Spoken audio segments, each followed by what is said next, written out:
la situazione torna in allerta. Direi nulla di nuovo sul fronte, nel senso che i paesi del nord Europa che prima di noi hanno allentato le misure di contenimento del contagio sono decisamente più avanti di noi relativamente all'aumento del contagio. Così l'epidemiologo dell'Università di Verona Massimo Guerriero, che parla anche dell'ormai prossimo allentamento delle restrizioni.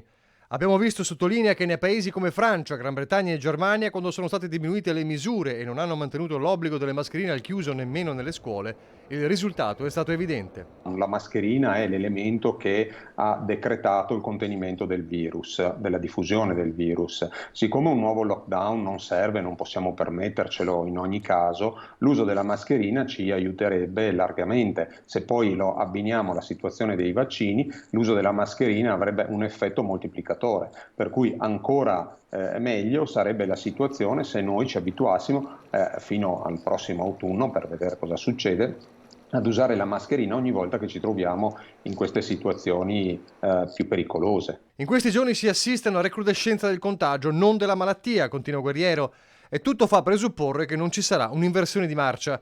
Nelle prossime settimane ci dovremmo aspettare un ulteriore aumento del numero dei contagiati. La campagna vaccinale intanto è in stallo e a chi gli chiede come mai il virus stia galoppando soprattutto fra i giovani, la risposta è semplice.